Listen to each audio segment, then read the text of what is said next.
Kwanza najua vijana hawataka kujishughulisha. Nowadays, youth doesn't want to be. Vijana siku hizi anataka kuoa, aoe bure. He wants to marry for nothing. Umpe hela ya bure. You give him a free money. Ni hatari.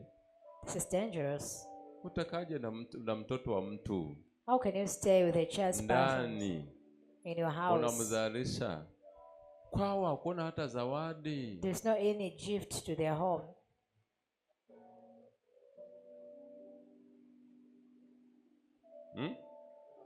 Mfano nasema mimi ni mwanamume, You say that you're a man. Mwanamume sio kuvaa suruali tu. A man is not just put on a trouser.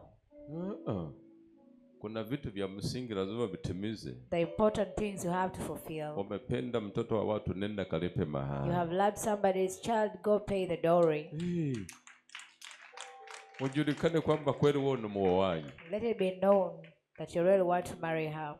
So wengine mmeolewa mpaka sasa mmezeeka. Others you are married na wazazi wenu kula mahala hawapo tena kuyala. Your parents are not there to eat that dowry. Maisha yaendi. Life is not moving. Mnalalamika. You're complaining. Hawakula hata kabuskuit, angalau buskuit iliyo katika vipande wakakapeleka basi kabuskuit hata. Kwamba mzazi na mimi nimekuja na kabuskuit haka. Parrot, I have covered this biscuit. Kale ndiko nimeweza kupata. May you please eat it? This is the one that I was able to get to go to. Buskuit hamna. Don't even biscuit. Nenyewe msiwe mnajiregeza hivi wa mama. Don't make yourself too easy. Umekaa na mtu miaka miwili atoe mahari, unafikiri atayatoa lini huyu? You have stayed with that person for 2 years. He's not paying the dowry. When will he pay? Amezaa mtoto wa kwanza. Has given birth the first time. Ameongeza wa pili. Has added the second Anataka wa tatu. He wants the third one.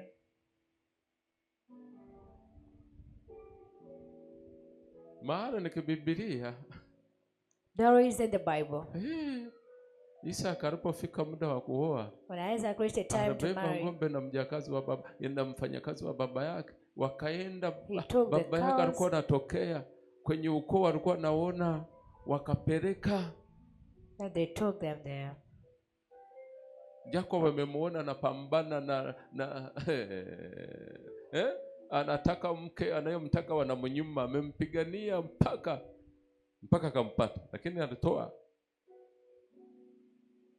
Sasa nyetu sisi tupo tunasali na mtu ameokoka. The person is saved. Nasema mahali ilikuwa ni ya wazamani. Oh, dowry was the issues of the past. Wazamani wakina nani sasa? Wazamani wakina Abraham, wazamani wakina Isaac, wazamani wakina Yakobo. Ndio wazamani sasa. Those are the past people we're talking about. Na ndio walitoa mahali. And they are the one who gave out the dowry. Alafu wewe upo tu. And you're just there. Unatoa macho. Unaenda wapi? Where are you going? Kwa nini umeondoka hujaniaga? Why have you left not saying bye? Akuage wewe ni mume wake. Who are you? Are you the husband?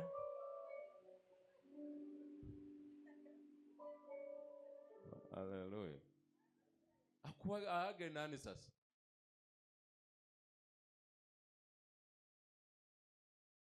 Oga. Every time ana haki ya kwenda popote na kurudi, kwa sababu sio mke wako. He has the right to go anywhere and come back because that is not your wife. Haweza ukasema na mke wakati hujamtolea mahari, wewe sio mke wako. Hata kesho anaweza kaolewa na mtu mwingine. Tomorrow he can get married to another person. Nuna pa kusemea. And you have nowhere to complain. Utaenda kwa nani sasa? Where will you go? Nuna pa kusemea. You have nowhere to say. Shemeji gani? Oh, auntie. Oh, which? Mama fulani sijui ameenda wapi, atuelewe. I don't know where he went. Familia yenyewe inakutambua kwa zawadi uliyoleta kwenye familia kwa kupata binti yao. Sasa wewe zawadi hamna. Uko natesa mtu. Utaniambia leo ulikuwa wapi? Unavuta shati. Mimi ningekuwa wewe kunitwanga na mimi nakutwanga.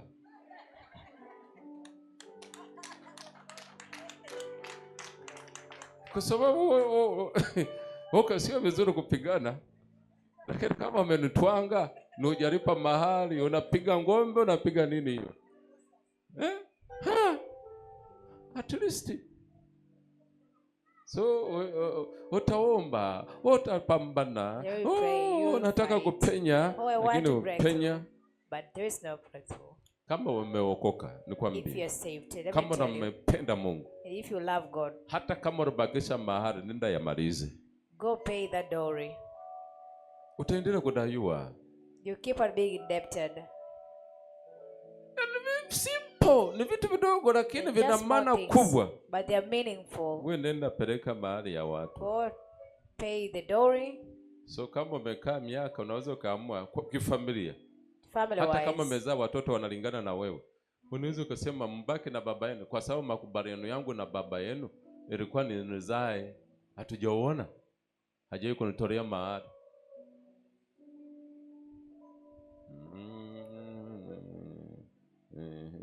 Najua mmeanza kuumaumia humo kidogo kidogo, kwa sababu wingi mahali hawajawatolea. Because many of you they have not paid the dowry.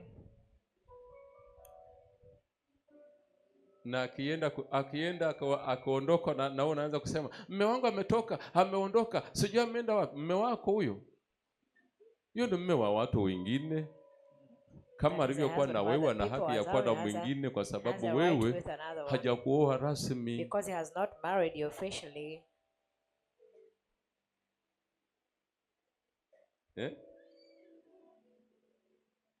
Nitaanza kutimuana na vijana wasiolipa mahali. Mimi kama ni mtendakazi upo lipi mahali? If you are the usher and not paying the dowry. Heshima na kuondoka moja kwa moja. There's no respect. Njoo niambie baba. Come tell me father. Nimekuja kuna jambo hili. I have this. Mke wangu kuna hili na hili. There's this and this. Ulio mlipia mahali. The one you paid. Lakini kama hujamlipia mahali, usije kunisumbua. Dowry, do not come and disturb me. Niambie naishi na mtu. Come tell me that lakini sasa hivi hatuelewani. But now we are not in good terms. Nafanyaje? What am I doing?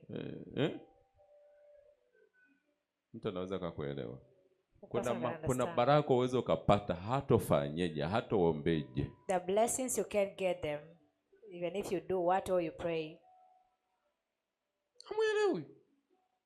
Nyinyi mnazani kuokoka tu, Bwana Yesu nakupokea kwa Bwana na Mwokozi wa maisha. Basi na ulokole aulipi mahali. Basi umemaliza hivyo. Christianity, you're not paying the dowry, it's over. Nani aliyekwambia mlokole atoe mahali? Who told you that? Tena wewe ndio yangekuwa anakimbia mara moja mwanzo kutoa mahali. Kwa sababu anajua laana iliyopo kwa kutolipa. Because he knows the curse that is there without paying that dowry.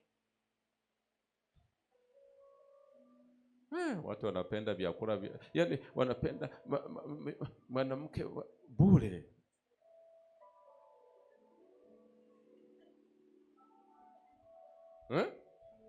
Kama mmoja walipa mahari, usije kusumbua hapa. If you have not paid the dowry, do not come and disturb me here.